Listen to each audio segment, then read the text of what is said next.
Hello, my name's Justin DeClue, and I'm here today with Will Sloan. And you're listening to The Important Cinema Club. And today we're talking about something very important. It's the Three Stooges. Curly Joe Dorita, Joe Besser, Ted Healy, they will all be discussed. So the Three Stooges are a group of entertainers that are very important in your life, aren't they, Will? Oh, yeah. And yours, too? Yeah. The Three Stooges were always something that my dad found hilarious, which is something that you hear a lot when you bring up the topic with people our age, right? Where they're like, oh yeah, my dad loved this. They were a huge boomer phenomenon on TV after school all the time. I don't know, they were still on TV when I was a kid, and I think that's probably tapered off a little bit. Yeah, I had a life where I would have to wake up at 6 a.m. and be driven to an entire different town once a week to go to my mom's house from my dad's place. And that's when they would put the Three Stooges on the Cartoon Network at like 6 a.m. in the morning, or Teletoon to be its Canadian version. My first exposure to the Three Stooges was with Shemp. I got a cheap VHS tape at Toys R Us that had some of the later Shemp Era shorts. I believe they were Musty Musketeers, Husbands Beware, and Wham Bam Slam. If someone listening doesn't know who the Three Stooges are... Oh, come on. How would you describe them to someone? They are a group of three bizarre-looking vaudevillians who hit each other a lot. And what would you say to people who would explain to you that they hate the Three Stooges because they are for dummies? I would say that's a very superficial read. And the Stooges, you may be interested to know, the self-appointed leader of the trio is Moses Howard.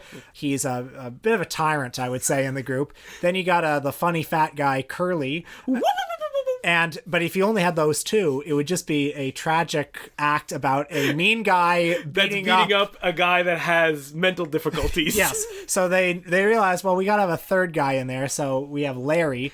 No one's favorite Stooge. Well, he's your favorite Stooge if you're the sort of person who claims that Ringo is your favorite Beatle. Larry is necessary. He's the balancing act between the two of them. He's got very wild hair, and that's about all there is to say about him. But of course, the mortality rate of Third Stooges was comparable to that of Spinal Tap drummers.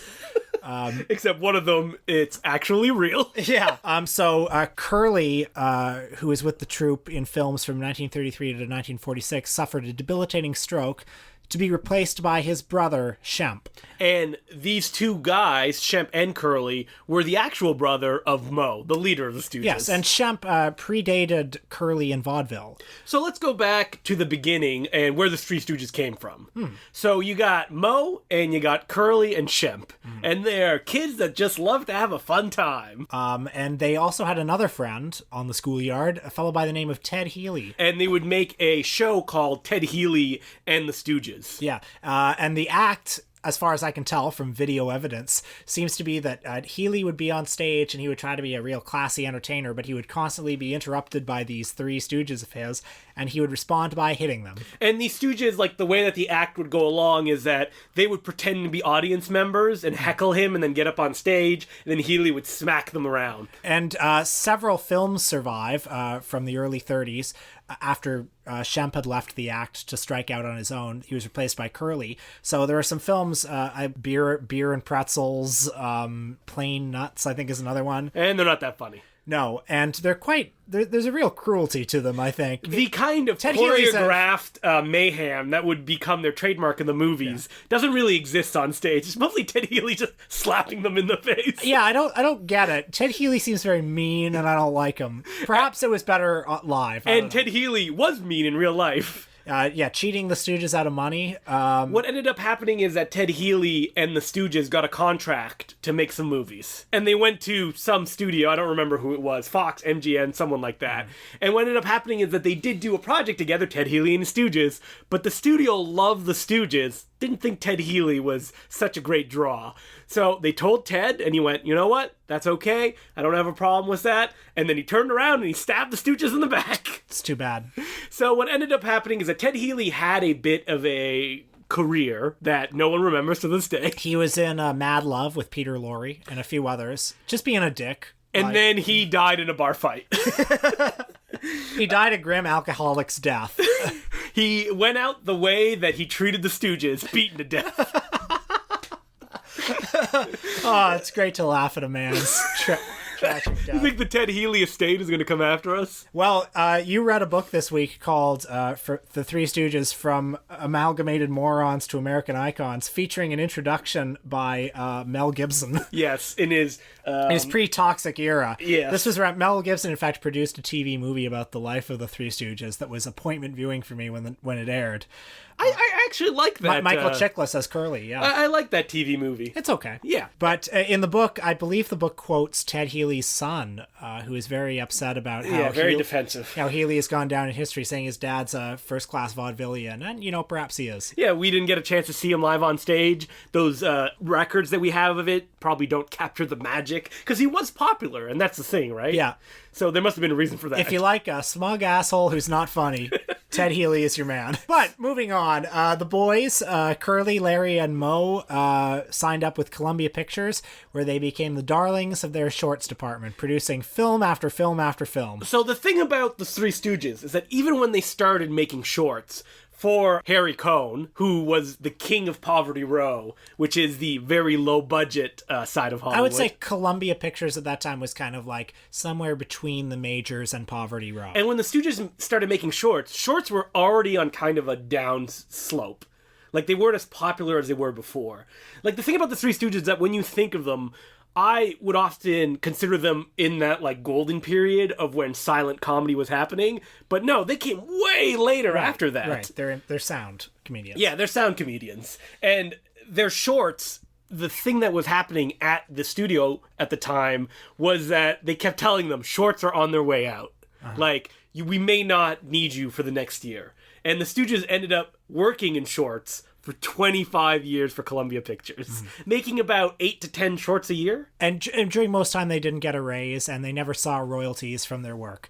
Although they did tour extensively at the height of their fame. Supposedly because that's the only way they could make enough of a wage to keep going. That's incredibly sad. They're, just not great businessmen. What can you say? Well, Mo Howard has talked about how he just loved doing comedy and doing it for the cameras, and it was something that he was very passionate about. And he was constantly terrified that Columbia would cancel their contracts, which if he had just left when they were at their most popular, they could have just gone to somewhere else that would have been happy to take them. Well, I know they were very upset that they didn't get to make feature films. And in fact, they did make a couple of features, throughout their years. Swing Parade and Rockin' Through the Rockies is another one, but they were not successes. Have you ever seen Rockin' Through the Rockies? No, I have not. It's kind of interesting. It's not very good, but it's kind of an attempt to reposition them as... because you think, like, how can the Stooges sustain a feature film? And this one tries to do it by basically making it a Marx Brothers movie. So, like, Moe is Groucho, and Curly and Larry are a team together, kind of like Chico and Harpo. And it's funny, right? Classic? Not very good. But, I'll watch anything with the Stooges. So let's talk about this golden era, the Curly era. This is what people remember about the Three Stooges. Yeah. Is these shorts. Why are the Three Stooges funny to you? Because there's a visceral reaction to what's going on, whether it's them slapping themselves in the face or poking themselves in the eye, that makes me just laugh kind of uncontrollably. It's not even that is a smart joke, I understand laugh. It's a laugh that comes out of me without any kind of control. Yes, it's just a fucking punch in the gut laugh. It's like seeing one of your friends trip and fall and land on their face. I'm often amused by the sheer grinding inevitability of the films. So in some of the films we watched, there is often a scene in which... I spent 2 days making this cake. Yeah. Or there's one, and I think it's A Missed Fortune, when a guy shows the Stooges this Ming vase and says, "Gentlemen, this Ming vase is worth $5,000.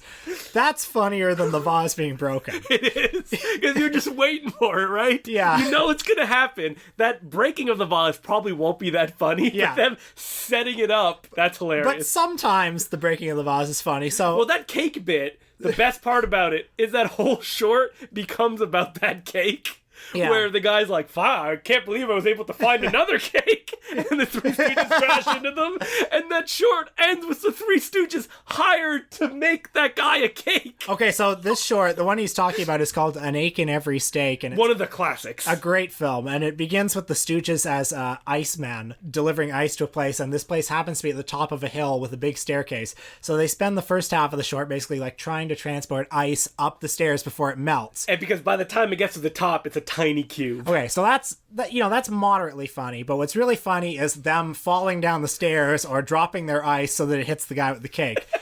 The stream of consciousness logic of the short is that they go inside the mansion at the top of the stairs and they accidentally mess up what the cook there was making. Because once they burst through the door, the cook instantly tries to kill them, throwing knives at them. The cook is so angry at them, just homicidal madness.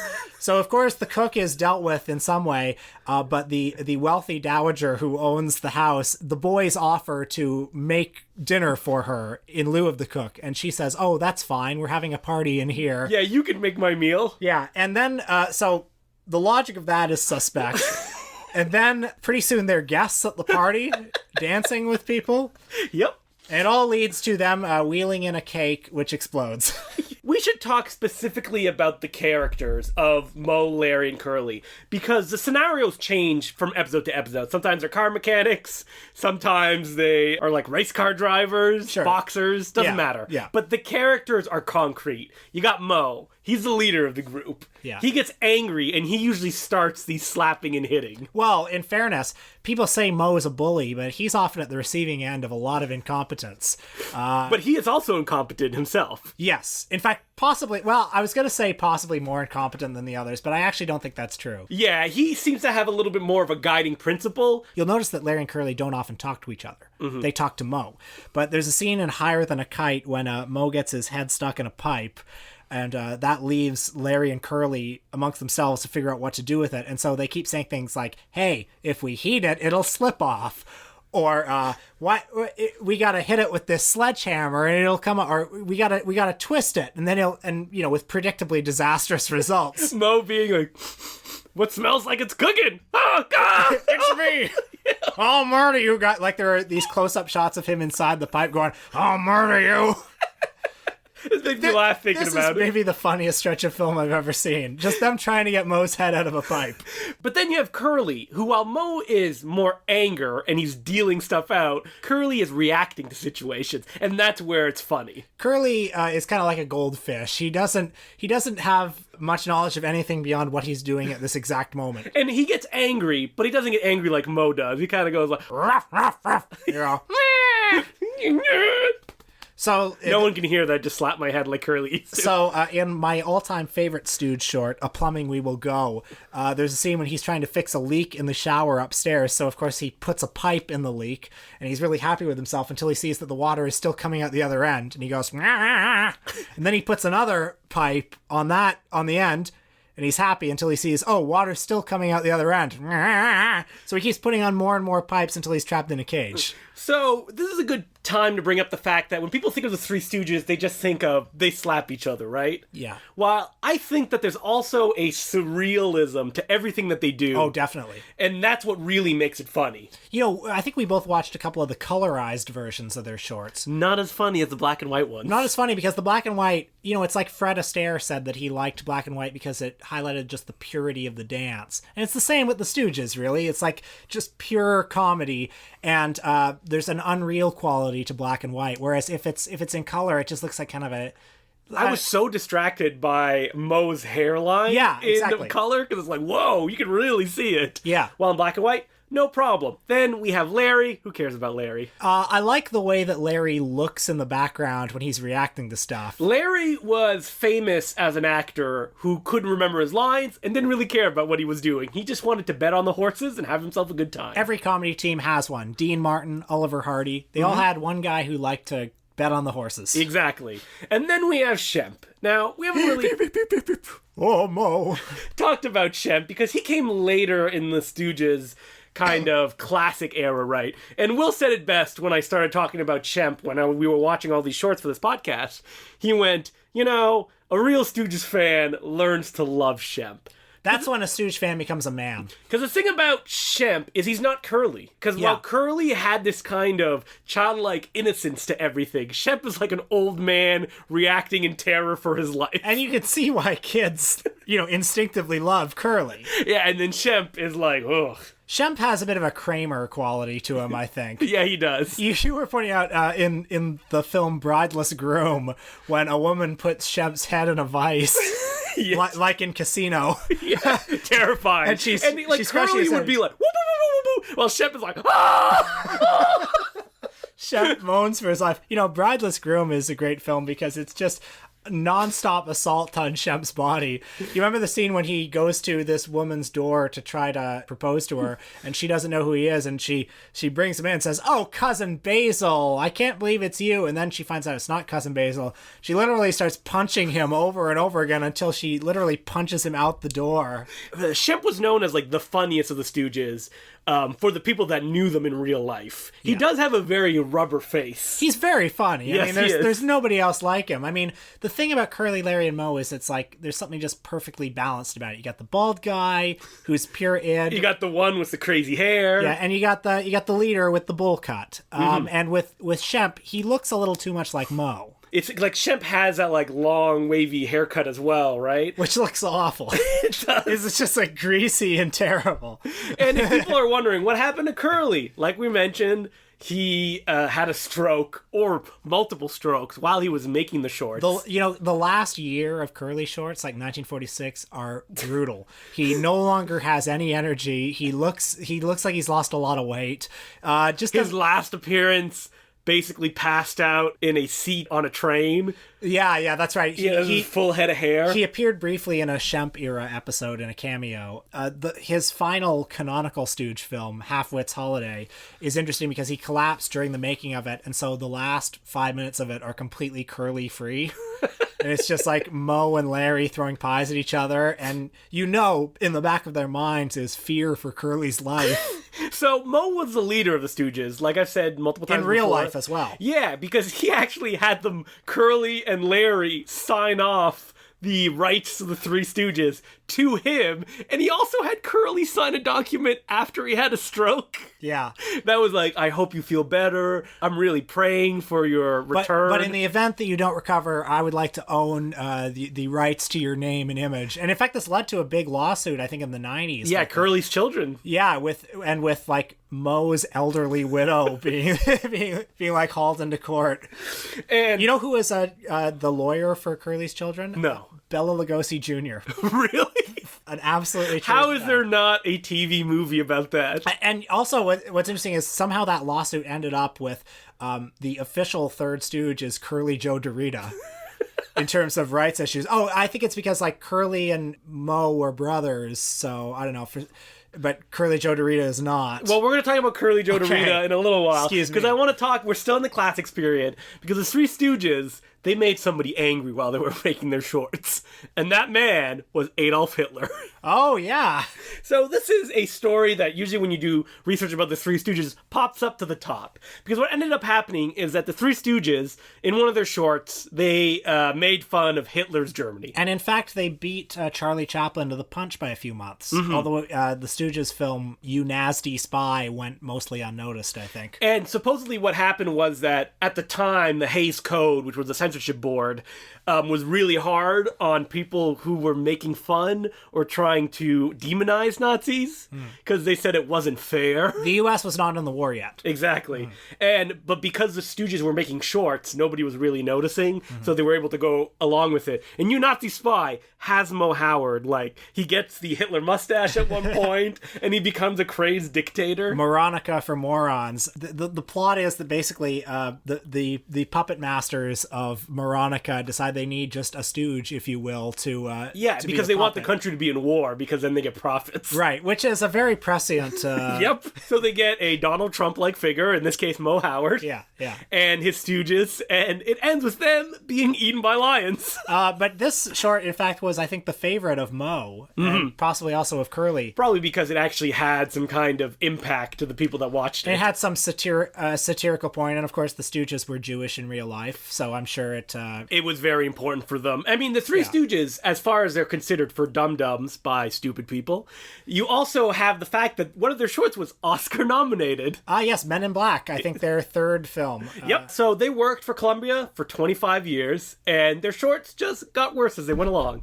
Well, in the 50s, because of budget cutbacks, many of the Shemp shorts were remakes of earlier Shemp shorts, where it'd be like 10 minutes of stock footage and 5 minutes of newly shot footage. There was a point where Three Stooges were really popular that they were still telling Mo, we're going to have to cut down your stuff. But theaters, to book a Stooges short, had to play Columbia Picture movies, like B Pictures. And Mo had no idea that this was happening. Well, it's very sad. Getting back to what's funny about the Three Stooges, one thing I appreciate about them is there is a rigorous internal logic to their comedy. If you hit Curly on the head with a crowbar, it will always bend the crowbar. Curly will only say "nyuk nyuk nyuk" if he said something that he thinks is funny. And then Mo will react to it. Right. Curly and Larry don't really talk to each other. They talk through Mo. And I know people have accused the Stooges of being mean, but I don't think it's mean because, first of all, they all get hurt. They always beat each other up, and they also don't like it when other people beat up on each other. They are allies. So like in You Nazty Spy, when one of the people says Mo can be the dictator, Mo says, I only do things with my pals. Like, they're in it together. Yeah, and they obviously care about each other. So these horrifying beatings that includes eye being gouged out, or in one instant, a spike going into Mo's head. Go on YouTube and look up Three Stooges' most violent scene ever. It's a thing of beauty. It all comes from a place of love. Like, the Three Stooges genuinely love each other. Yes. As characters and as real people. They would never say it. There's even a scene in Brideless Groom when Mo kisses Larry, but then when somebody sees him, he slaps him and says, cut it out. Also, you know, the Three Stooges films are not just violence. Many of them are rich in wordplay. Puns, which Mo does not like, which includes a slap usually if someone says a pun. I was reading a book called The Three Stooges Scrapbook, which made a case for kind of the directors of the films. It said that Charlie Chase, who is a big star in the silent era, and Edward Burns were very interested in kind of more elaborate slapstick wordplay. Jules White, who was responsible for a lot of their later movies, was into sadism. He liked really brutal, violent gags. Yeah, them just beating each other across the face until like they can't even stand up anymore. Yeah, and that's good. Oh, I watched an interesting one this week, a Shemp Era one called Cuckoo on a Choo Choo. Have you ever seen it? No. This was is apparently considered by some to be the worst Three Stooges short, but it was Larry's favorite, and it's because Larry in it plays a Marlon Brando type. And he's got like the torn shirt, and he like speaks mumbly and everything, and the whole movie is set on one like railway car. Shemp is in it as a drunkard, and he hallucinates a bird, and they're all three of them are kind of not playing their usual roles, and it's well worth looking into. Cuckoo on a Choo Choo. If you can endure it, I recommend it. So Shemp, as a person in real life, was terrified of going to the doctor. He was like a hypochondriac. He thought he was going to be dead at any moment, and he died at 60-something years old, just riding in a car. Yeah, and they still had a few years left on their contract, so they replaced him with beloved vaudevillian Joe Besser, another fat guy. And so people don't really remember Joe Besser as being a Three Stooge. Why is that? Because he didn't like being hit, and he had it in his contract that he couldn't be hit. So oftentimes in the shorts, Mo will raise a fist, and Joe Besser will say one of his catchphrases, not so hard, or not so fast. So are there Three Stooges fanatics who love the Joe Besser era? What I'll say about Joe Besser, first of all, the answer is no. What I'll say about Joe Besser is that unlike Curly Joe Dorita, who we'll get to, Joe Besser brought something of himself to the act. He was like a big comedian at the time, right? And he had his own persona. Yeah, he's probably best remembered, if at all, for his role on the Abbott and Costello show as Stinky, the neighborhood kid. I don't know. I don't like him very much. He worked with the Stooges for 2 years. Yeah. Sadly, he did not die as well. Well, the official story was that he couldn't join them in personal appearances because his wife was suffering from an illness, but I actually don't think that's true. Yeah, he probably just didn't want to, do anything more with them. So, because the Stooges, they were getting old, right? Yeah. But they still needed money. So, in the late 50s, they were booted unceremoniously from Columbia. Most talks about it in the book that I read, that it was the final day of shooting. They knew it was the final day of shooting, and there was no party. Nobody said goodbye, nothing. Yeah. They left that day, and Mo came back to get his stuff and to say goodbye to everybody on the lot and say thank you for all the time that you've given us. And the guard at the gate said, I'm sorry, you're done. You can't come back in. That is unbelievably sad. Yes. But So it looked like an unceremonious retirement, but the shorts were sold to television. Very cheaply. Very cheaply. Of course, the boys didn't get a dime from any of it, but somebody did because they were on every TV station. Every town after school had a Three Stooges show. And the Three Stooges shorts were perfect because they were like 15, 18 minutes, so you could put commercials and you got yourself a half-hour block right there. Yeah, or do an hour. Do 2 Curlies and a Shemp. So the Three Stooges got in a situation where they wanted to keep touring, but to do that, they need a third stooge. Preferably a fat guy. A bald guy? A bald guy. One who perhaps looked like the guy who was on TV every day. Preferably someone who's just as energetic as Curly? Nope. Because they got Curly Joe. So, who is Curly Joe, Will? Curly Joe is Joe Dorita, a vaudevillian from way back. A rather undistinguished vaudevillian, I would say. Sorry to all the Curly Joe fans out there. There's no Curly Joe fans out there. In fact, Curly Joe worked briefly at Columbia, or at the same time as the Stooges, in I think the late 40s, early 50s. He had his own series of shorts, but it didn't last long because he sucked. One of them was called Slappily Married. Imagine how energetic Curly was, and then kind of just flip that in your mind to how boring Curly Joe is. So imagine you're a boomer kid in the early 60s and you're so excited because the Stooges are in town. They're performing and you got these 3 guys, but they're older than the guys on TV. And also the funny fat guy has no energy anymore. He kind of talks like this all the time. And his catchphrases include such gems as, "Hey there, buddy boy." But there's a famous photo that happened in our home and native city, Toronto, where the Stooges came to the exposition that happens every summer, right? Yeah, the CNE. And they sold it out. They broke an attendance record. It was something like 70,000 people. And there's this great photo of just like the bleachers packed with these 3 tiny geriatric men in the middle of it. I've heard like, I think my dad went. I wonder if my dad went too. Friends of his went. It must have just been a massive thing at the time. My dad remembers nothing of it, but because he would have probably been too young at the time. Yeah. So, but God, I mean, I would have loved to have gone to that, like Stooge stock. I mean, there's probably Stooge stocks that happen right now, but... So, in the 60s, it was a flurry of activity for the Curly Joe era Stooges. They made 6 feature films. The Three Stooges meet Hercules. The Snow White and the Three Stooges, which was a big Technicolor musical starring an Olympic ice skater. Have Rocket Will Travel. The Three Stooges in Orbit. They needed to do that space stuff. The Three Stooges go around the world in a daze, directed by Moe's son-in-law, Norman Maurer. Well, did Norman Maurer also direct? He directed the Curly Joe film that we watched this week, their final theatrically released feature, a Western called The Outlaws is Coming. So, this movie, considering it's the last thing the Three Stooges made, not that bad. Yeah, it's pleasant. It's not very good. There's actually nothing really funny involving the Stooges. It's mostly like the surreal gags that happen around them. You got Adam West. Yeah. Playing a goofy newspaper man who's made the sheriff of a town that is completely corrupt. And you got the man who shot Liberty Valance style plot. Yeah. Where the barroom singer who has the hots for Adam West is actually the real gunman who helps Adam West out every time. And in fact, the villain, or one of the villains, looks a lot like Lee Marvin. He looks exactly like Lee Marvin. And just the general visual style. You know, John Ford talked about how in Liberty Valance he wanted to go back to his silent era visual style. And this has that too, perhaps unintentionally. There's a fun opening credit sequence where everybody's names are in stuff that gets shot. There's a fun little chase that happens at the end of the movie where like a cart is falling apart. The Three Stooges have one really enjoyable set piece. I think I know what it is. When Moe like glues himself. Yes. and the boys are like getting a hammer and a crowbar to try to get him and off. Everything that Moe does just makes it worse. Like that is base Three Stooges gag. But for every one of those, there are another 5 bits, like when Larry and Curly Joe are hiding in a girl's dormitory and they come out dressed as women.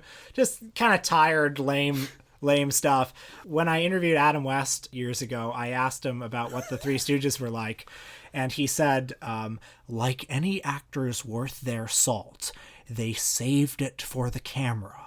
Off screen, they were very quiet, kept to themselves. They'd be happy to talk to you, but they saved it for the camera. But then when the camera rolled, it would be bop, conk, clang. I mean, he probably was not talking about Curly Joe. Yeah. But Curly Joe Dorita, I was doing some research online, and by that I mean I asked people on my Facebook what they thought of the Three Stooges, and that someone found a It was quote, me. I found it. that Curly Joe DeRita said he thought the Three Stooges were not funny. Yeah, he said, in his quote, he said, I can watch Laurel and Hardy and laugh every time, but whenever I see a Stooge movie and I see that... Is he watching the ones that he was in? Because he sucks. If I see that seltzer bottle, I know what's going to happen. But yeah, I mean, Curly Joe, what would he know? He's not funny. They actually did a few things after The Outlaws is coming, though. They did a cartoon show called The New Three Stooges, which is fucking garbage. And they actually shot new live-action segments for that. And they are so grim. Do you want to see the Three Stooges in real color?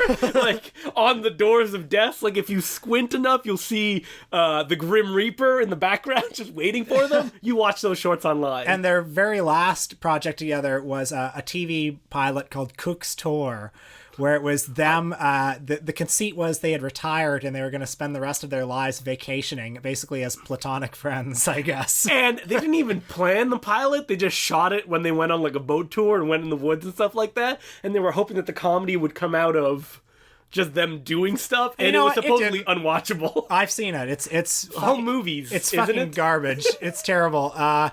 And the hope was that it would become a TV show, but unfortunately Larry had a stroke. But that wasn't quite the end of the Stooges, because in the 70s, Mo Howard just wanted to keep working. You know, he showed up on the Mike Douglas show a lot. He toured college campuses because the boomers by then were in college. And he announced plans.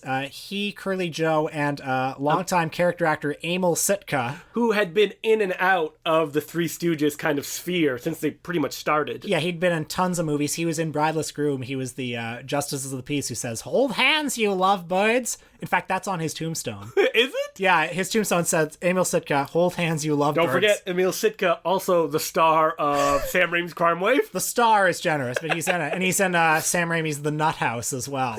Another Three Stooges homage. What ended up happening is Emil Sitka joined them, but Mo Howard died before they could do anything. And they were going to be in an Al Adamson movie called Blazing Stewardesses. Oh my God. So it's probably good that Mo died. And you know, they got a perfectly good replacement, the Ritz brothers, to take their place. Could you imagine, though, if in fact, I think Curly Joe did try to continue the act after Mo's death. He did an outfit called the New Three Stooges, which had a vaudevillian called Mousy Garner, who was kind of the Pete Best of the Stooges. And it had somebody else, but it didn't work out. Because, like, who wants to see that? Could you imagine, like, a Three Stooges with three old guys who aren't even Mo, Larry, and Curly? The only original, the most original, is Curly Joe. It's unfathomable. Well, so the Three Stooges died an untimely death, one after the other. But the thing that people have to remember is that they were really popular at one time. They may not have been aware of that popularity, but they were still able to have some fruits of those labors. During that 25-year gap that they worked for Columbia, they lived very comfortably. Yeah, they toured America, and in the 60s and 70s, they got to see a whole new generation of fans, and they got to make great films like The Outlaws is Coming. So let's talk about one last thing before we get off the Three Stooges, and that is the Three Stooges movie. Oh, the Farrelly Brothers, yeah. Yes, so this was a big thing, if anybody remembers. At one point, it was supposed to star Benicio del Toro, Sean Penn, and Jim Carrey, who would have played the Curly role. Could you imagine? Nope. Sean Penn as Larry. Just the thought of it. So, yeah, they were all apparently, like, in discussion to do it, but it ended up starring Sean Hayes as Larry, Will Sasso as Curly, and Chris Diamantopoulos is his name. As Mo. Who is an amazing Mo. All three of them, I think, are just excellent. And they were the right casting choice because, I mean, going into this movie, I didn't see how it could possibly work. Yeah, like you can't recreate that magic, right? It'll just be like some guy slapping each other in the face, which is inherently not that funny on the surface level. Yeah, you need Mo, Larry, and Curly. But it turns out we both are big fans of the Farrelly Brothers. I watched it again a week ago. Yeah, me too. That movie is hilarious. That movie is full of unbelievable, like the scene where they all pose for an iPhone selfie and they all like jump on top of each other. Just incredible, like acrobatic slapstick. The scene where all three of them are on top of the church roof and they're eating donuts. So Mo puts a donut. He stuffs a donut in Curly's ear, and Curly says, I need a donut remover. And Larry points to a sign that says, oh, look at this. It says, do not remove. And he goes, donut remover. And then he unscrews it, and it's a big bell that falls on Mother Superior. Played by Larry David. Yeah. I think of that scene at least once a month. I think it's so funny. But I think that one of the most important things about that movie is that the Farrelly brothers just understood that the Three Stooges really care about each other. Yeah. And that there's even like a dramatic moment where they abandon Mo. There's like a close-up of Mo's face just kind of like losing its anger as he sees them walk away. I even think that scene of Mo on Jersey Shore is really funny. Like when he's using a cheese grater on one of them. Yeah. The whole movie is just really, really funny. Yeah, and so it has a tone, like the Farrelly brothers bring something to it too. Like they bring a very kind of like sunny, good-spirited quality to it that is entirely their own. And the amazing joke where a father is about to adopt an orphan, and he goes, "Listen, Timmy, you'll remember this day for the rest of your life, because this is the day that I adopt Mo." I heard Peter Farrelly on, I think it was the Nerdist podcast, where he said something like, half the reviews were off the charts great, half the reviews were incredibly mean. And I say, if you gave everybody in the world a camera and let them make a Three Stooges movie, we still win. I absolutely agree. They get it. They all of the kind of internal logic of the Stooges, they get it. And it even starts with title cards of as if it's like a short film. That I actually think is a bit of a flaw of the movie. I wish they'd done more with the aesthetic of like it being 3 short films. I mean, it's basically just like a 3-act movie that they arbitrarily put title cards on. But I don't know, it's a great film. Yeah, beggars can't be choosers. Yeah. And it was a flop, so we'll probably never see another one. Too bad. If you don't like the Three Stooges, you're wrong. Just want to be... Yeah. Shut the fuck up.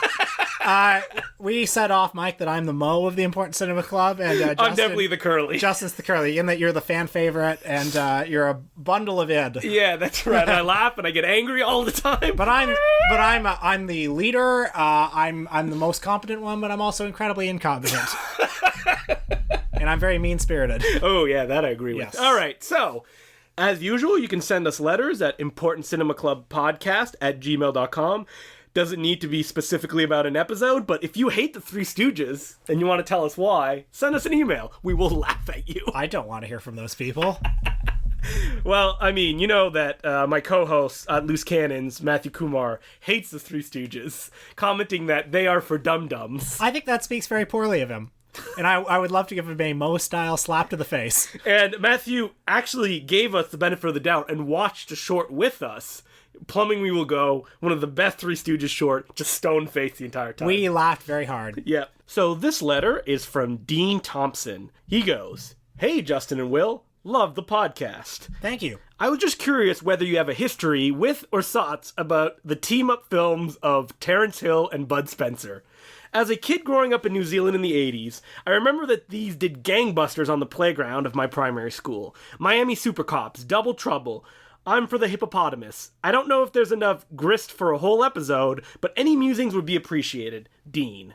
So, for people that don't know who Terence Hill and Bud Spencer are, they're, even though their names would not indicate that, Italian comedians who rode in on the wave of spaghetti westerns, where there was a whole bunch of spaghetti westerns all in one go. And like any genre, when there's too much of it, you start making fun of it. These two guys were like the leaders of it. They made a series called the Trinity series, called My Name is Trinity, and stuff like that. And Terence Hill is also famous for looking very closely to Franco Nero, so he actually starred in a bunch of Django ripoff movies, Django being a famous spaghetti. Was he in Django Prepare a Coffin? That's exactly what he was in. I just got the Blu-ray of that, and I haven't seen it. It's actually a really solid movie. Was he in Super Fuzz? He stars in Super Fuzz, yeah. I love Super Fuzz. And so Terence Hill is like the skinny guy, and Bud Spencer is like the big fat guy with a beard. And they were these famous comedy troupe, and personally, I don't have that much experience with them. And seeing how Will doesn't seem to know... just blank look on my face. Yeah. I can tell you about Super Fuzz. I love it. Hey, didn't we both see it at probably the same screening at like Sinsu? That's right, 35mm print. Terence Hill plays a cop who something happens to him and he gets superpowers, and Ernest Borgnine is in it. And as the trailer says, he's the wackiest policeman since Inspector Clouseau. And it ends with him on a hot air balloon, if I don't... Yeah, so it ends with Ernest Borgnine on the hot air balloon, and he's yelling like, "Get me over here!" I remember very little about that movie, and as far as those two actors go, I'm not that familiar because they did just like a bunch of silly Italian comedies. Sorry, but hey, we love Superfuzz. Yeah, love Superfuzz. I have one more thing to say about the Stooges that I forgot to say. Go ahead. After Shemp died, there were 4 shorts. You know where I'm going with this, right? There were 4 shorts that are ostensibly Shemp shorts.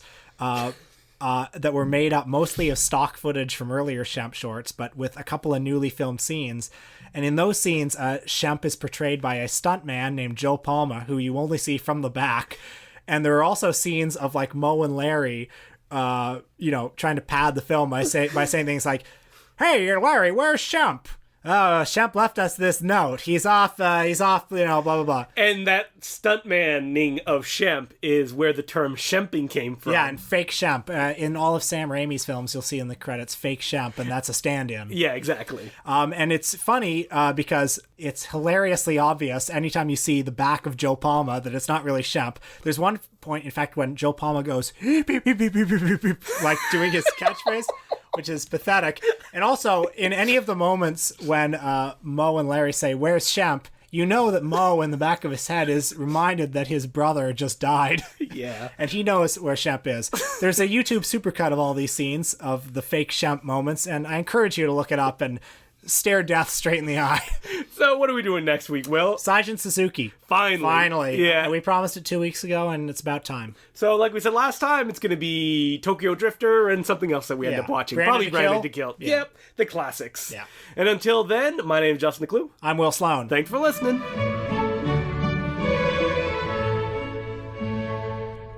So this was quite a week for me in terms of film going. I had 2, I think, really transcendent movie-going experiences. First of all, I went to Rochester, New York for the Nitrate Picture Show at the George Eastman House. I saw numerous classic films on the original Nitrate film stock, which is a rare privilege. I could not go because I have no money. Yeah. And so that's why you have to become a member of our Patreon. Become a member of the Patreon so that Justin can come with me next year. Yeah, please. I saw, God, you should have been there. It was great. I know, I would have loved it. I sat at home sick. I mean, Nitrate... In my tears. The Nitrate print, aside from the fact that you're technically risking death by watching it... Oh, yeah. But not really. No. The Nitrate print of Phantom of the Opera, the 1943 Claude Rains version, the Technicolor was just gobsmacking. Night in the City, which I'd never seen before, incredible film. We saw a film from 1913, which I think is the earliest projectable Nitrate film.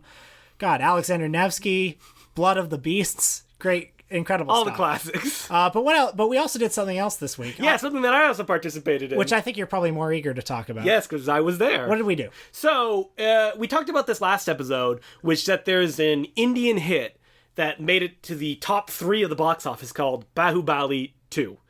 And me and Will decided we wanted to go see it in the theater because, see it on the big screen. We don't usually go see Indian films that often, except for the big blockbusters that come. I might see 3 a year. Yeah. And surprisingly, it was not playing downtown at the Cineplex Yonge and Dundas, which usually plays more world cinema. So we had to trek all the way back into Will Sloan's hometown. Etobicoke. We went to North Etobicoke in the glamorous Rexdale neighborhood. And I was a little bit worried because we watched the first one the night before. It didn't really do too much for Will. Yeah, didn't like it that much.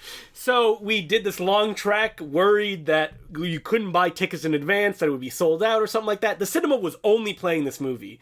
And we ended up at the Albion Cinema. In Albion Mall. And we walked through the door, and there was a line right out of the mall. It was packed. The Albion Cinema has 2 massive cavernous theaters in it. They remind me of the old cinema palaces you see in photos and stuff like that. And in fact, the hallway has painted murals of Amitabh Bachchan and Shah Rukh Khan and the whole gang. The Albion is where, as a teenager, I went to see such classics as Doom 2 and Joom Baraba Joom. And Joda Akbar I saw there as well. Lots of Om Shanti Om I saw there. Lots of great classic films. So we actually ended up getting a ticket, no problem, and we sat in this giant cavernous cinema. Which was mostly full. Yes. Yeah. And we watch Bahubali 2, and when the credits started to roll, like, the people in the audience just screamed their lungs out. They were so excited to see it. This was an audience that knew to cheer anytime an awesome thing happened. The screen was so huge and the sound was so big. We see IMAX. Why did this feel like it was, like, so massive and loud? I don't know, but, like, it reminded me of when I went to see movies as a kid, and, like, it just seemed bigger, and, like, I was so overwhelmed by the intensity of the sound and the image. So, Bahubali 2, great movie. I loved it. Yep. And you actually left the theater going like, what? We just watched Bahubali 1 in, like, the wrong setting or something like that? Yeah, like, did the series suddenly get great between 1 and 2? And maybe it's just that you gotta see it in the theater. Yeah. But I'm not so sure, because Bahubali 2 had some amazing moments in it that I think I would have liked under any circumstance. I think you described it perfectly as it was a straight-faced, non-ironic kung fu hustle. Yes. There were moments that we were, like, cheering at the top of our lungs, especially in the climax. And this is a, like, 3-hour and change movie. It just whoosh went right by. As it was over, you said, God, my face hurts from smiling so much. And I felt the same way too. Like, the whole second half of the movie, I was just grinning. Yeah, ear to ear. So if you live anywhere that Bahubali 2 is playing, go see it. Go see it now. Yeah, do it. And watch Bahubali 1 as well. Even though that you think the second one could stand on its own, even if you haven't seen the first one. I think so. Well, the films are very strangely structured, because the second one begins with the main character, Bahubali, and then he does a bunch of stuff, and then it starts a long flashback sequence to his